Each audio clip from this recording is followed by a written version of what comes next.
Menanti panggilan Argentina saja, Mathias Soule Malvano dipanggil Spalletti ke timnas Italia. Ya, pelatih saya di Frosinone menghubunginya. Ia menelepon saya saat saya berada di rumah di Bala. Dia mengatakan bahwa ia menginginkan saya, bahwa saya memiliki paspor dan bahwa kejuaraan Eropa sedang berlangsung. Kemudian ia juga datang ke pusat olahraga. Namun saya mengatakan kepadanya bahwa saya ingin menunggu Argentina. Dia menjawab bahwa ia mengerti. Tidak mudah untuk mengatakannya kepadanya, tetapi saya mengikuti kata hati saya.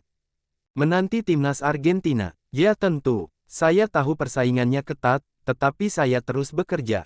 Itu impian setiap anak. Saya tidak akan pernah berhenti berharap. Gol derby mengubah diri. Ya, banyak sekali perasaan itu. Saya pernah menjadi pemain inti dalam beberapa pertandingan. Mencetak gol dalam derby, dengan keluarga saya di tribun, sungguh luar biasa. Kami tidak dapat menemukan tempat duduk, tetapi kemudian saya melihatnya. Sebuah kegembiraan yang luar biasa. Suatu saat ingin main di Argentina, mungkin membela Independiente.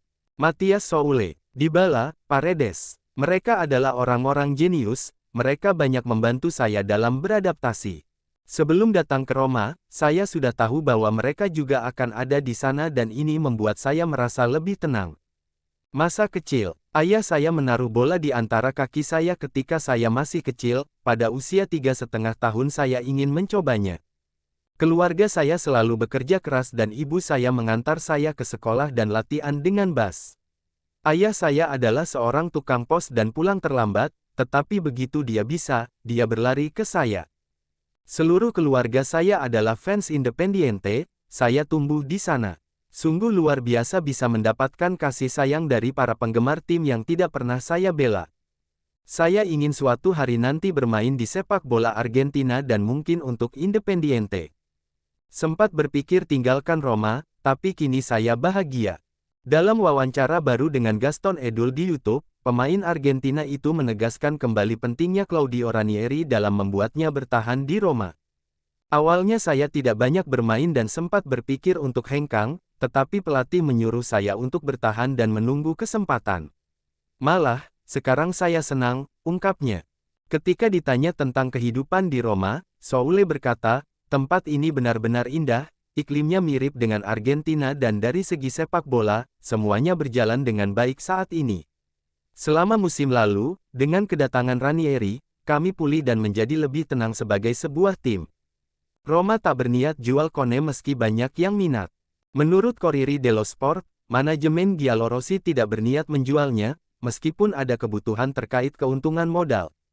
Faktanya, Direktur Olahraga Frederick Massara saat ini telah mengesampingkan kemungkinan memasukkannya dalam daftar pemain yang akan hengkang, dan lebih memilih fokus pada pemain yang lebih mudah disingkirkan seperti Angelino dan Dika. Kone, yang didatangkan dengan harga sekitar 18 juta euro, kini juga menjadi pemain kunci di tim nasional Prancis. Roma menganggapnya sebagai bagian penting, terutama mengingat kemungkinan pergerakan di lini tengah, Cristante bisa meninggalkan klub, sementara Paredes diikuti oleh Boca Juniors. Sementara itu, Pellegrini akan kembali secara bertahap dan Pisili diharapkan terus berkembang.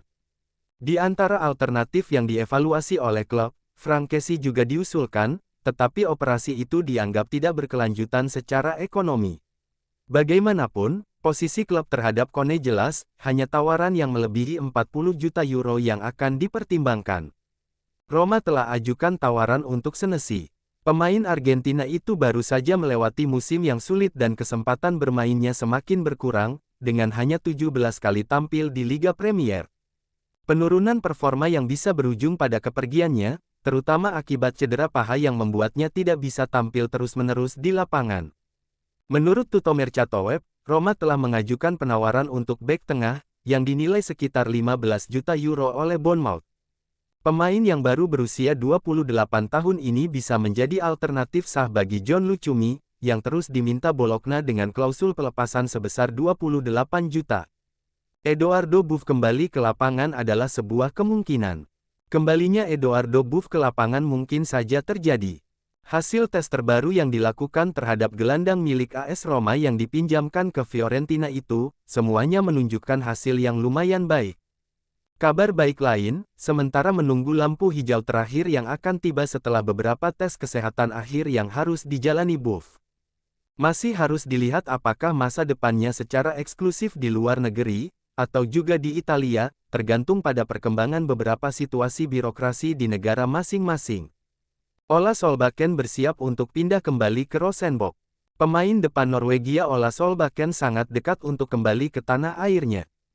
Setelah bergabung dengan Roma dengan status bebas transfer pada Januari tahun 2023, Solbakken tidak mampu menembus jajaran pemain utama. Semua pinjamannya di Jepang, Yunani, dan Italia terbukti tidak berhasil dan sekarang pemain tersebut diperkirakan akan kembali ke Norwegia. Seperti dilansir Corriere dello Sport, Roma sedang menyelesaikan kepindahan Solbakken ke Rosenborg, klub tempat ia dibesarkan sebelum pindah ke Bodo. Efek Gasperini, Roma melampaui penjualan tiket musiman sebanyak 30.000. Kedatangan Gianpiero Gasperini tampaknya memberikan efek positif pada basis penggemar Giallorossi. Pelatih kepala Roma yang baru ditunjuk memberikan kredibilitas pada proyek baru klub yang tercermin dalam kampanye penjualan tiket musiman yang sedang berlangsung. Seperti yang diungkapkan oleh La Gazzetta dello Sport, dalam 10 hari, 30.000 tiket preemptif telah terjual. 31.600 adalah total konfirmasi tahun lalu, dengan perkiraan mencapai setidaknya 35.000 pada hari Senin. Sasarannya adalah melampaui angka 40.000 dan mendekati rekor tahun 2001, 47.000. Tahun lalu ditutup dengan 38.500 tiket musiman dan 13 tiket terjual habis dari 70 pertandingan era Friedkin, dengan jumlah penonton terakhir yang penuh 68.145 penonton pada pertandingan melawan Milan. Roma tidak menyerah pada Scamacca. Gianluca Scamacca masih berada dalam radar AS Roma sebagai kandidat kuat untuk memperkuat lini depan dalam proyek Gianpiero Gasperini. Meskipun sang striker baru saja melewati musim penuh cedera serius, klub ibu kota tetap menunjukkan keyakinan tinggi terhadap potensinya. Kontak intensif. Menurut laporan Lego F. Balzani Trigoria telah kembali membuka komunikasi dengan Atalanta. Opsi yang dibahas adalah pinjaman dengan kewajiban beli, formula yang memungkinkan Roma untuk mengambil risiko terbatas di awal. Kondisi fisik masih tanda tanya. Scamacca mengalami 2 cedera besar musim lalu. Robekan ACL, ligamen anterior cruciatum, di lutut kiri.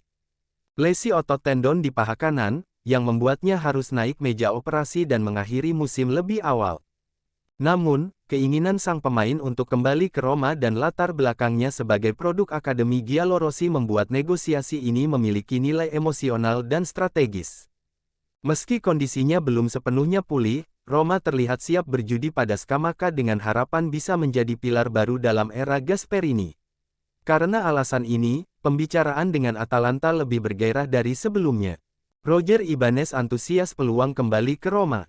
Corriere dello Sport melaporkan bahwa Roger Ibanez antusias menyambut peluang kembali ke Roma. Pelatih Gianpiero Gasperini pun diyakini tak akan ragu membuka pintu lebar-lebar bagi kepulangan sang bek. Boca Juniors merampungkan kesepakatan untuk Leandro Paredes. Leandro Paredes tinggal selangkah lagi untuk kembali ke Argentina dengan status transfer permanen dari Roma. Menurut jurnalis Argentina Cesar Luis Merlo, pemain Argentina itu kini tinggal selangkah lagi untuk kembali ke tanah airnya. Saat ini, pengacara Boca Juniors sedang bekerja sama dengan perwakilan sang gelandang untuk menggunakan klausul 3,5 juta dengan Giallorossi. Kontrak berdurasi 3,5 tahun siap untuk Paredes yang siap berpisah dengan Roma untuk kedua kalinya dalam kariernya.